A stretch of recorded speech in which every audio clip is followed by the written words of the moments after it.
बिस्मिल्लाहिर्रहमानिर्रहीम। आज पहला जो पॉइंट है इमरान खान का, वो इमरान खान खुद क्लैरिफाई आज कर चुके हैं। और जब आप जेल में गए तो उन्होंने एक तो सहाफ़ियों ने भी उनसे सवाल किया रेमिटेंसेस के बारे में। उन्होंने ये पूछा कि क्या मुज़ाकरात शुरू हो गए हैं, इसका मतलब रेमिटेंसेस अब आया। तो इमरान खान ने कहा था कि ना भेजें पाकिस्तान, वो कैंपेन ख़त्म हो गया। इमरान खान ने पहले तो उसकी क्लैरिफिकेशन की है।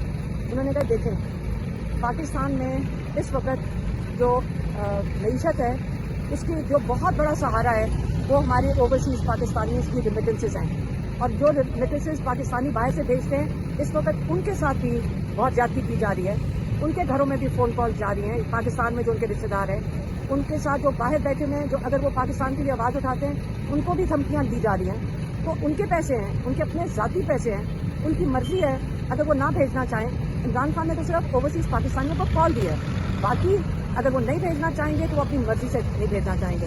और इन्होंने इमरान खान ने ओवरसीज़ पाकिस्तानियों को कॉल दे चुके हैं। 22 तारीख दिसंबर को उन्होंने कॉल दे दी थी कि आप अपनी रेमिटेंसेस पाकिस्तान में बंद कर दें। पाकिस्तानी ही हैं जो यहाँ पे सरमायाकारी करते हैं, पाकिस्तानी ही हैं जो यहाँ पे अपने डॉलर्स भेजते हैं। तो अगर आप उनकी कदर करें, पाकिस्तानियों की कदर करें, तो फिर जब वो जो उन्होंने इस पर कंडीशन लगाई है वो ये है, जो उन्होंने ये जो मुतालबात या ये जो कमेटी बैठी है और ये जो डिस्कशन कर रही है, उनके 2 मुतालबात हैं। उन्होंने कहा ये दोनों मुतालबात जब पूरे होंगे, जब इसमें संजीदगी दिखाई जाएगी, फिर वो रेमिटेंसेस की कैंपेन को बंद करेंगे। जिसका मतलब वो कहेंगे हाँ अब अपनी रेमिटेंसेस भेज दें। वो कौन से 2 मुतालबात हैं?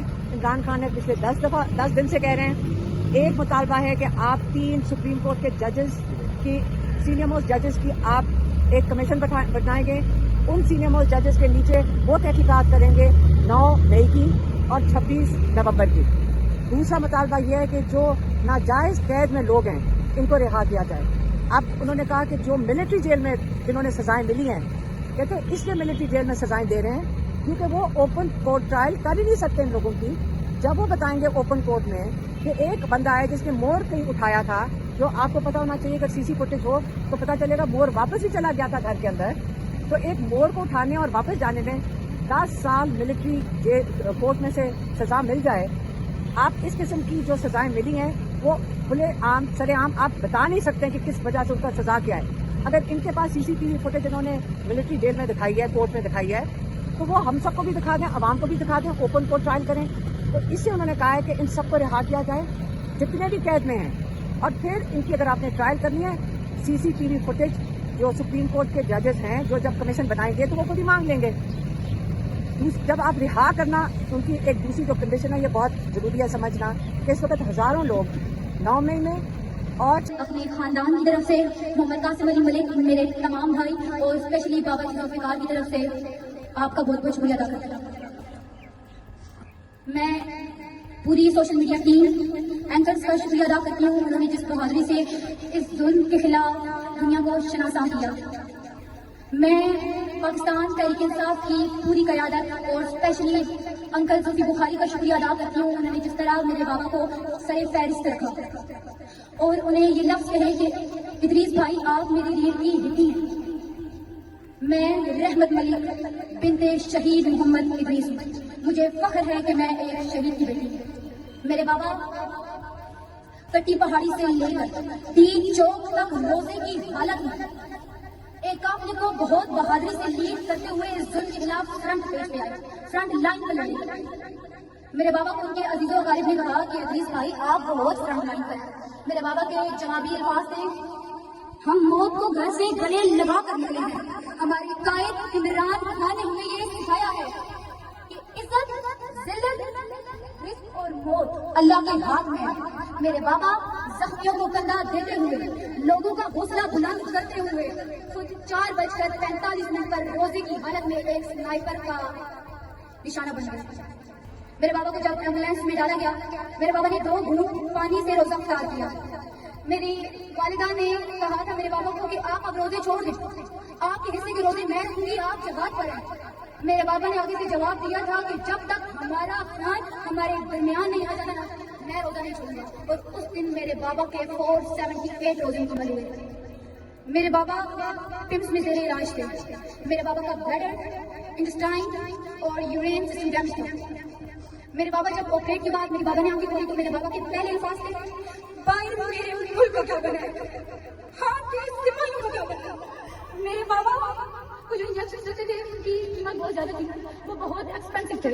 मेरे बाबा ने अखबार से कहा था कि यार मैं तो ये अफोर्ड कर सकता हूँ, उनका क्या बनेगा जो ये अफोर्ड नहीं कर सकते। मेरे बाबा जब पिम्स में थे हमें बहुत से सिक्योरिटी इश्यूज का सामना करना पड़ा, जिसकी वजह से हमने बाबा को शिफा में ट्रांसफर करवाया। शिफा में भी हमें बहुत सी मुश्किलात का सामना करना पड़ा और वहां से हमने अपने बाबा को KPK ट्रांसफर करवाया। और हमारे रब ताला की जात जानती है और मेरे ये जवान भाई जानते हैं, मेरे नाना अबू जुल्फ़िकार जानते हैं कि वो ट्रांसफर के हालात में हमें कितनी मुश्किलात का सामना करना पड़ा।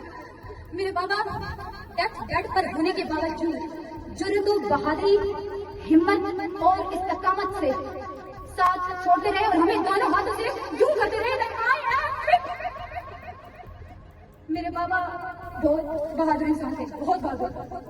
मेजर हेल्थ इशू होने के बावजूद मेरे नाना अबू जुल्फ़िकार, मेरे भाई बिलाल अहमद की अनथक तगडोर, मेरे भाई साकिब हयात की दिन रात खिदमात के बावजूद मेरे शहीद बाबा 22 दिसंबर को जान की बाजी हार गए। जब उनका दस्ते खाकी इस इलाके अपने गांव लाया गया तो मुझे ये बताने की जरूरत नहीं है कि किस शान और शौकत, किस बाइज्जत तरीके से हमारे इलाके के लोगों ने मेरे बाबा का इस्तकबाल किया। मुझे फख्र है कि मैं एक शहीद रही हूँ। मेरे बाबा शहीद हैं, मुझे इस बात का फख्र है। मेरे बाबा ने आवाम की फलाह बहबूद के लिए बहुत काम किया। मेरे बाबा ने वक्त वेलफेयर ट्रस्ट का कयाम किया। मेरे बाबा उस देश को इंसाफ दिलाते दिलाते हाल के हकीकी सजा मिले जिस देश में माँ बहनों को अगयार कर ले जाते हैं, जिस देश के कातिल गुंडों को अशराफ छुड़ा कर ले जाते हैं, जिस देश की कोर्ट कचहरी में इंसाफ सके कर देता है, जिस देश के मंदिर मस्जिद में हर रोज धमाके होते हैं, जिस देश में हाकिम जालिम का जिसकी न सुनी मजबूर होगी, जिस देश में बिजली पानी का बुरान फलक तक जा पहुंचे, जिस देश में आटे चीनी का फुकरान फलक तक जा पहुंचे, जिस देश में जोड़ा शुफा से नाजायज काम कराए हों, जिस देश के चप्पे चप्पे में पुलिस के नाके होते हों, जिस देश के हर चौराहे पर दो चार बिचारी फिरते हों, उस देश के हर लीडर पर सवाल उठाना लाजिम है, उस देश के हर आम पर सवाल उठाना लाजिम है। मैं इख्तिताम करूंगी इस शेर से, कहाँ लिखा है तुम्हारी मर्जी के लफ्ज़ बोली, मैं अपनी सोचों के दायरे को तुम्हारी जूतों की दादी कर दूं, कहाँ लिखा है वो एक लफ्ज़ है जो खुद शरीर में खुदा बना है, मैं उसको पूछूं या सर झुका दूं, कहाँ लिखा है। मुझे ये बताने की जरूरत तो बिल्कुल भी नहीं है, लेकिन फिर भी मैं ये कहूंगी कि मैं अपने बाबा की कुर्बानी को रायगा नहीं जानूंगी, हमारे बाबा की कुर्बानी रायगा नहीं जानती। मेरे बाबा खान साहब के साथ खड़े थे, हम भी खड़े हैं और खड़े रहेंगे, क्योंकि जिल्लत, इज्जत और मौत अल्लाह के हाथ में है और कोई ये ना समझे कि मेरी पुष्ट पर कोई नहीं। रब ताला कुरान मजीद में फरमाते हैं कि शहीद जिंदा है और मुझे यकीन है कि मेरे बाबा यहाँ इस महफिल में मुझे देख रहे हैं और मुझ पर प्राउड कर रहे हैं। मुझे फख्र है कि मैं एक शहीद की बेटी हूँ, मुझे फख्र है कि मेरे बाबा शहीद हैं। पाकिस्तान जिंदाबाद, इमरान खान जिंदाबाद।